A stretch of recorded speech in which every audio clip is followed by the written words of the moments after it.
2005 সালের 14 আগস্ট সকালে Helios flight 522 learn airport থেকে গ্রিসের এয়ারপোর্টে যাওয়ার প্রস্তুতি নিচ্ছিল।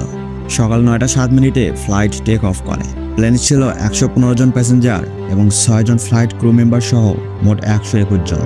ফ্লাইটের পাইলট ছিল জার্মান পাইলট হ্যান্স জার্গেন মার্কিন, যার কিনা 16,900 ঘন্টা প্লেন উড়ানোর অভিজ্ঞতা ছিল। কো-পাইলট ছিল 51 বছর বয়সী প্যামস সিরাল্যান্ডস, যার কিনা 7,449 ঘন্টা প্লেন উড়ানোর অভিজ্ঞতা ছিল। প্লেন উড্ডয়নের 15 মিনিট পরেই ঠিক 9:12 প্লেন 12,040 ফিট উচ্চতায় পৌঁছে যায়। আর এই উচ্চতায় প্লেন পৌঁছানোর পরে আচমকা একটি অ্যালার্ম বেজে ওঠে। পাইলটরা বুঝতে পারে যে এটা টেক অফ অ্যালার্ম। এটা দেখে তারা আর কিছু ভেবে উঠতে পারছিল না, কারণ take off configuration alarm plane take off করার আগ মুহূর্তেই বেজে ওঠে। কিন্তু হঠাৎ করে 12,000 ফিট উচ্চতায় এই অ্যালার্ম বেজে ওঠার কারণ তারা বুঝে উঠতে পারছিল না। কারণ জানার জন্য তারা এটিসি এর সাথে কন্ট্যাক্ট করে।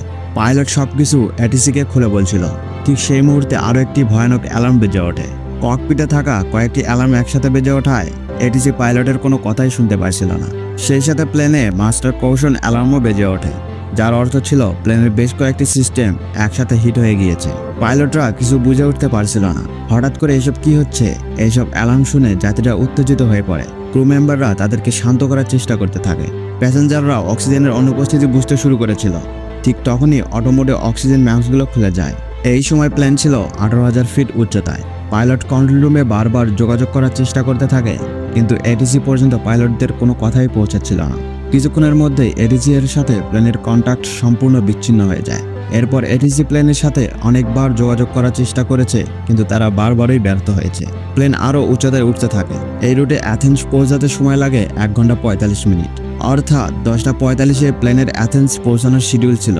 9:30 প্লেন উঠে যায় 34,000 ফিট উচ্চতায়। এরপর 9:37 প্লেনটি অ্যাথেন্স ফ্লাইট ইনফরমেশন রিজনে পৌঁছে যায়।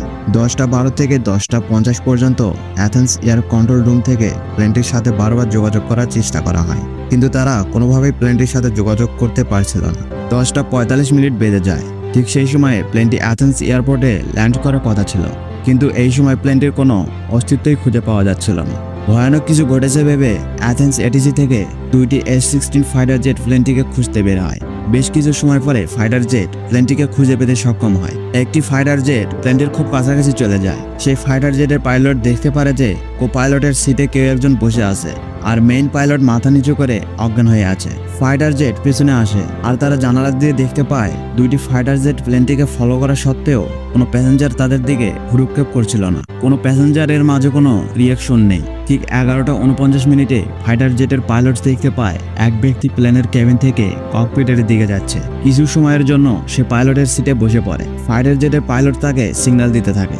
সেই ব্যক্তিও ফাইটার জেটের পাইলটদের কিছু একটা বলতে চাচ্ছিল, কিন্তু সে কোনোভাবেই বলতে পারছিল না। তার 1 মিনিট পরেই প্লেনের লেফট ইঞ্জিন কাজ করা বন্ধ করে দেয়, আর প্লেনটি বাম দিকে হেলে যায় এবং নিচের দিকে পড়তে থাকে। ঠিক 12টার সময় প্লেনটির রাইট ইঞ্জিন কাজ করা বন্ধ করে দেয়। সেই ব্যক্তি প্লেনটির কন্ট্রোল সম্পূর্ণভাবে হারিয়ে ফেলে।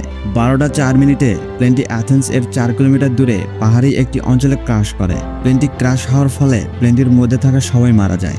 একবার অনুভব করুন ফাইটার জেটের 2 জন পাইলটের 121 জনকে মুহূর্তের মধ্যেই মৃত্যুবরণ করতে দেখা অনুভূতিটা কেমন হয়েছিল। তাদের দেখা ছাড়া কিছুই করার ছিল না।